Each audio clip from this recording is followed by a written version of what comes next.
Evangelho de Lucas, capítulo 13, versículos de 22 a 30. Ia pelas cidades e aldeias, ensinando e caminhando para Jerusalém.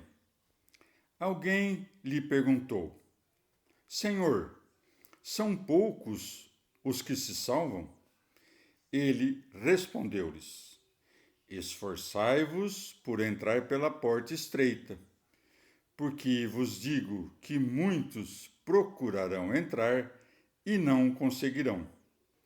Quando o pai de família tiver entrado e fechado a porta, vós, estando fora, começareis a bater à porta, dizendo: Senhor, abre-nos. E ele vos responderá: Não sei de onde vós sois.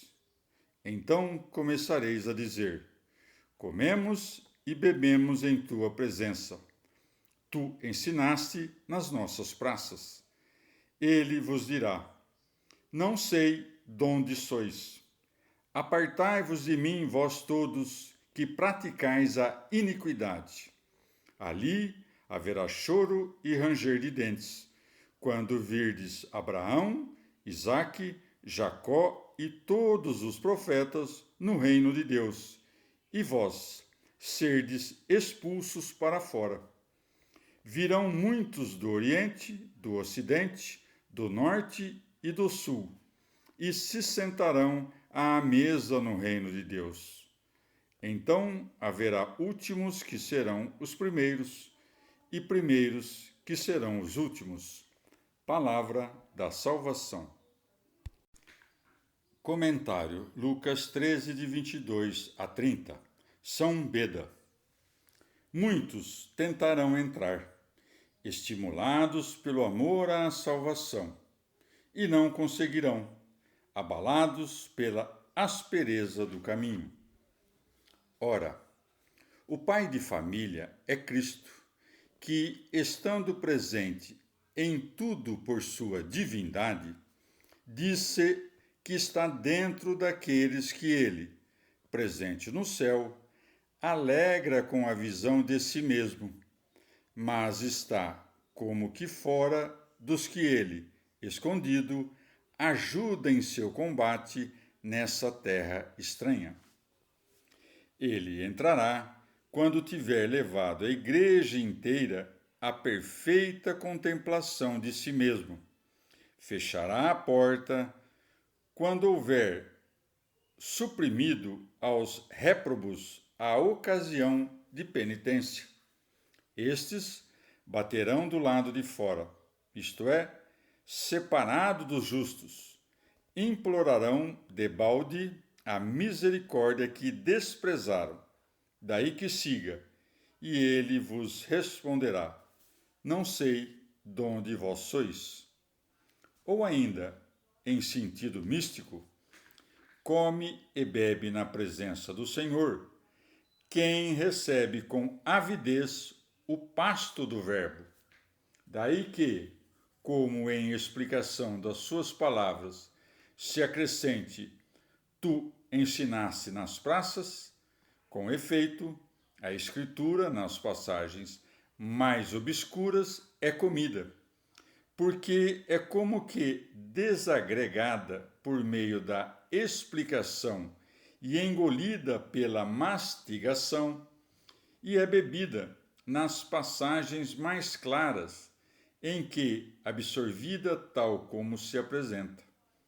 Ora, o banquete das festividades não faz bem àquele que a piedade da fé não encomenda. O conhecimento das Escrituras não torna conhecido de Deus aquele cuja indignidade é provada pela iniquidade das obras. Daí que se acrescente: Ele vos dirá: Não sei de onde sois. Apartai-vos de mim, vós todos que praticais a iniquidade. Nosso Senhor mostra que são duas as punições da geena, uma de frio, outra de calor. Aí que siga: ali haverá choro e ranger de dentes, pois o choro costuma ser provocado pelo calor, o ranger dos dentes pelo frio, ou ainda, o ranger dos dentes revela o afeto de um homem indignado, porque quem tarde se arrepende, tarde se ira contra si. Além disso, muitos que antes ferviam, depois ficam entorpecidos. Muitos, antes frios, de súbito se incendeiam. Muitos, que no século eram desprezados, no futuro serão glorificados. E outros, que entre os homens eram gloriosos, no final serão condenados. Comentários. Lucas 13, de 22 a 30. São Gregório Magno. Antes de falar da entrada pela porta estreita, diz: esforçai-vos, porque, a menos que ferva o esforço da mente, não se derrota a onda do mundo, que sempre arrasta a alma para as profundezas. Não saber, vindo de Deus, significa reprovar, assim como se diz que o homem veraz não sabe mentir, porque se dedigna de escorregar na mentira, não porque, caso queira mentir, não saiba fazê-lo, mas porque, pelo amor à verdade, se recusa a falar falsidades. Portanto, a luz da verdade desconhece as trevas que reprova. Segue, então começareis a dizer: comemos e bebemos em tua presença, tu ensinaste nas nossas praças. Santo Agostinho. Ou ainda, o Senhor confirma o que ouviu, a saber que são poucos os que se salvam, afinal são poucos os que entram por uma porta estreita. Em outra passagem, ele afirma a mesma coisa: apertado é o caminho que conduz à vida, e quão poucos são os que dão com ele. Daí que se acrescente: porque vos digo que muitos procurarão entrar e não conseguirão. Não entra em contradição o Senhor que, de um lado, diz que são poucos os que entram pela porta estreita, e, de outro lado, que virão muitos do Oriente e do Ocidente. Mateus 8,11. São poucos em comparação com os perdidos, muitos em sociedade com os anjos. Os grãos mau podem ser vistos quando são moídos na eira, mas a massa desta eira é tanta que enche o celeiro do céu. Carta de São Paulo aos Romanos, capítulo 8. Em conclusão, não há condenação para os que pertencem ao Messias Jesus. Porque a lei do Espírito vivificante, por meio do Messias Jesus, me emancipou da lei do pecado e da morte. O que a lei não podia, por causa da debilidade da condição carnal, Deus o realizou enviando seu Filho, assemelhando a nossa condição pecadora, para acertar contas com o pecado. Em sua carne, condenou o pecado, para que cumpríssemos a justa exigência da lei, nós que não procedemos por instinto, mas pelo Espírito. De fato, os que vivem segundo o instinto se inspiram no instinto. Os que vivem segundo o Espírito se inspiram no Espírito. O instinto tende à morte, o Espírito tende à vida e à paz. Porque a tendência do instinto é hostil a Deus, pois não se submete à lei de Deus, nem pode fazê-lo. E os que seguem o instinto não podem agradar a Deus. Mas vós não seguis o instinto, e sim o Espírito, se é verdade que o Espírito de Deus habita em vós. E se alguém não tem o Espírito do Messias, não lhe pertence. Mas se o Messias está em vós, ainda que o corpo morra pelo pecado, o Espírito viverá pela justiça. E se o Espírito daquele que ressuscitou Jesus da morte habita em vós, aquele que ressuscitou Jesus Cristo da morte dará vida a vossos corpos mortais, pelo seu Espírito que habita em vós. Portanto, irmãos, não somos devedores do instinto para viver de acordo com ele. Pois, se viveis conforme o instinto, morrereis, mas se com o Espírito mortificais as ações do corpo, vivereis. Todos os que se deixam levar pelo Espírito de Deus são filhos de Deus. E não recebestes um espírito de escravos, para recair no temor, mas um espírito de filhos, que nos permite clamar: Abá, Pai. O Espírito testemunha a nosso espírito que somos filhos de Deus.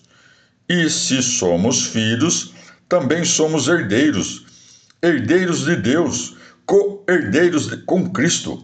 Se compartilhamos sua paixão, compartilharemos sua glória. Penso que os sofrimentos do tempo presente não têm proporção com a glória que será revelada em nós. A humanidade aguarda na expectativa de que se revelem os filhos de Deus. A humanidade foi submetida ao fracasso, não por sua vontade, mas por imposição de outro. Mas com a esperança de que essa humanidade se emancipará da escravidão da corrupção para obter a liberdade gloriosa dos filhos de Deus. Sabemos que até agora a humanidade inteira geme como dores de parto. E não somente ela, também nós, que possuímos as primícias do Espírito, gememos por dentro aguardando a condição filial, o resgate de nosso corpo. Com essa esperança nos salvaram. Uma esperança que já se vê não é esperança, pois se alguém já o vê, para que esperá-lo? Contudo, se esperamos o que não vemos, aguardamos com paciência. Desse modo, o Espírito socorre nossa fraqueza. Ainda que não saibamos pedir como é devido, o próprio Espírito intercede por nós com gemidos inarticulados. E aquele que sonda os corações sabe que o Espírito pretende quando suplica pelos consagrados de acordo com Deus. Sabemos que tudo concorre para o bem dos que amam a Deus, dos chamados segundo o seu desígnio. Aos que escolheu de antemão, destinou-os a reproduzir a imagem de seu filho, de modo que fosse ele o primogênito de muitos irmãos. Aos que havia destinado, chamou. Aos que chamou, os fez justos. Aos que fez justos, os glorificou. Levando isso em conta, que podemos dizer? Se Deus está do nosso lado, quem estará contra?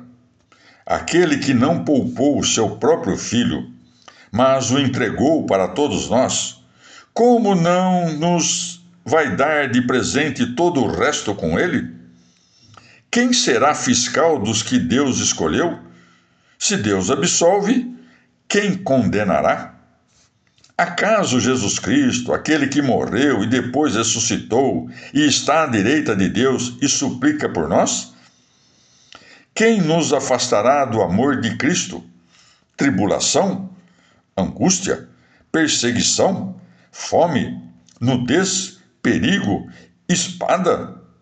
Como diz o texto, por tua causa somos postos à morte o dia inteiro. Tratam-nos como ovelhas de matança. Em todas essas circunstâncias, somos mais que vencedores, graças àquele que nos amou. Estou convencido de que nem a morte, nem a vida, nem anjos, nem potestades, nem presente, nem futuro, nem poderes, nem altura, nem profundidade, nem criatura alguma nos poderá separar do amor de Deus manifestado em Cristo Jesus, Senhor nosso.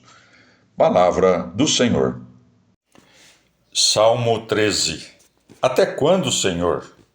Tu te esqueces para sempre? Até quando me escondes o teu rosto? Até quando deverei ficar cismando, com o coração aflito o dia todo? Até quando vai prevalecer o meu inimigo? Atende e responde-me, Senhor Deus meu.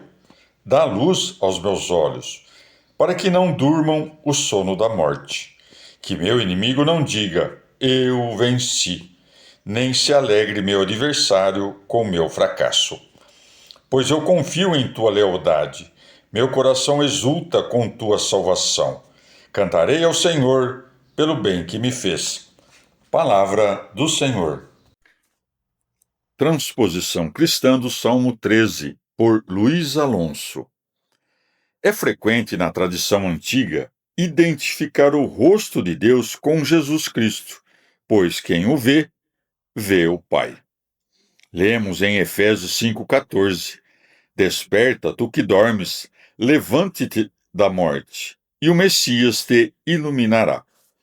Esse texto recolhe a equação simbólica sono-morte e apresenta o Messias como fonte de luz.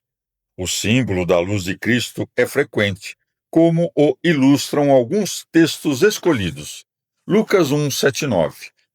Para iluminar os que vivem nas trevas e na sombra da morte. João 1:9. A luz verdadeira, a que ilumina todo homem, estava chegando ao mundo. Efésios 1:18.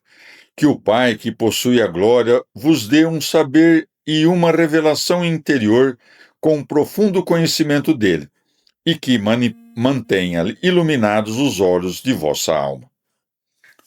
Pela ressurreição de Jesus Cristo, a morte deixa de ser um sono sem despertar. Podemos dar uma orientação trinitária ao trinômio final do Salmo: confiança na lealdade do Pai, gozo pela vitória que ganha o Filho e em nossos lábios o canto que inspira o Espírito. Recolho algumas sugestões dos padres. Sentir o esquecimento de Deus é uma graça. Há muitos que não o sentem. O salmista o sente e não pode mais, e estoura. Crisóstomo. O homem começa acumulando em seu espírito múltiplos projetos. No final fica um só, o projeto de Deus, Orígenes. O diabo não é forte em si, ele o é frente a mim. Cada vez que pecamos, proclamamos o seu poder. O salmista considera intolerável que o diabo se glorie frente a Deus, Crisóstomo. Pode-se comparar essa reflexão com a aposta de Satã no começo do livro de Jó.